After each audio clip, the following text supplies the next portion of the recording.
Hi everyone, welcome to my another video. আজ হলো পয়লা বৈশাখ। হ্যাঁ জানি, ভিডিওটা দিতে অনেকটাই লেট হয়ে গেল। শুভ নববর্ষ সবাইকে। সকাল সকাল ঘুম থেকে উঠে স্নান সেরে আগেই করে নিলাম স্কিন কেয়ার। তারপরে চলে গেলাম ঠাকুর ঘরে পুজো দিতে। আজকে আমার গপুও নতুন জামা পরেছে, কেমন লাগছে জানিও। আজকে গপুর স্পেশাল লাঞ্চও রেডি হয়ে গিয়েছে। তারপর পুজো দিয়ে চলে এসেছিলাম ঘরটা গুছিয়ে নিতে।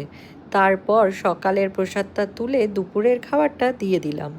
আজকে মেশিনে অনেক জামা কাপড় কাচতে দিয়েছিলাম, সেগুলোই মিলে চলে গিয়েছিলাম ব্রেকফাস্ট করতে।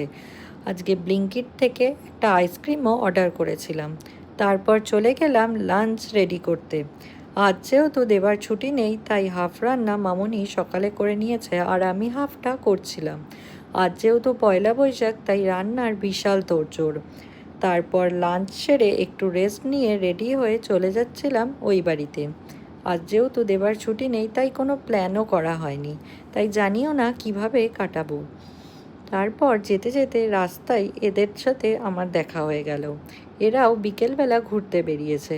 তারপর বাড়ি গিয়ে এই যে আমার দুটোর সাথে আমি কিছুটা সময় কাটিয়ে নিলাম। আজ যেহেতু পয়লা বৈশাখ, সবাই নতুন জামা পরেছে, তাই ওদেরও নতুন জামা পরানো হয়েছে। তাই ওদের সঙ্গে কিছুটা সময় কাটিয়ে নিয়ে বোনকে বললাম, চল গিয়ে একটু ঘুরে আসি।